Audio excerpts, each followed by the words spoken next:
From the mistakes I've made in my life, from the lessons I've learned, I've realized that what's stopping you from achieving your potential, from accomplishing your goals, it's not society, it's not other people, it's you. I mean, for an example, it took me years to build the physique that I have now.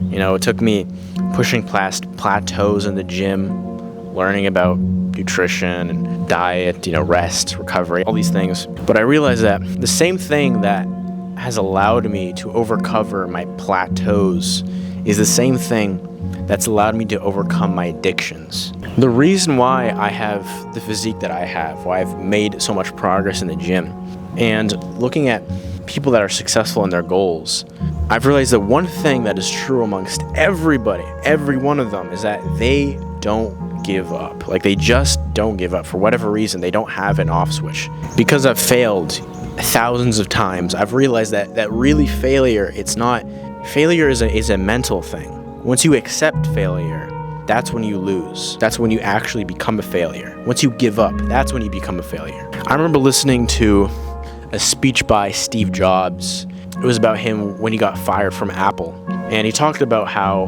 when he got fired from Apple, it was terrible, obviously. It was a just horrible situation for him. He got fired from the company that he started. For most people, that would have been it. That would have been it. He would have done something else in life and given up. But instead of giving up in life, what he did is he went on to found Pixar, which is like one of the most successful animation studios of all time. He became successful in one area, he got fired from that, and he's like, you know what, I'm not going to give up, I'm going to keep going, I'm going to keep changing the world. And then he founded Pixar. But a lot of people don't realize this. Steve Jobs, he was one of the co-founders of Pixar. After getting fired from Apple, he created Pixar. He didn't give up on his what he wanted to do with his life.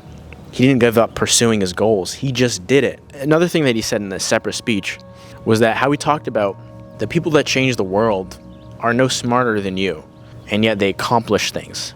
They completely change the world. And you realize there's smart people everywhere. There's smart people everywhere. I'm sure you remember the smart kid from your class. What is he doing? Is he really changing the world? Maybe he is, maybe he isn't, but there's a bunch of smart people that I remember growing up, and a lot of them are not doing too well in life.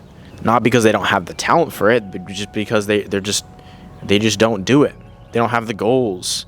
They're not pursuing their interests. They're not accomplishing things. If you have a vision for something and you pursue it and you don't give up, then that's how people become successful. There's no magic formula for it. It's really just pursuing something.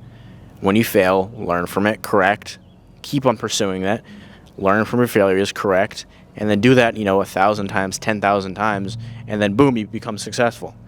That is the strategy on how to change the world. It's literally doing that. It's not giving up. Once you give up, that's when it's actually over. You are the person that writes your own destiny. It's you. It's not anybody else. So what I learned about life through failing thousands of times is that the only way to get what you want is to not give up and to learn from your mistakes and to do that over and over again. I make videos like this one, so if you like this video, subscribe to the channel, make videos on self-improvement related topics. That's all I got. See ya.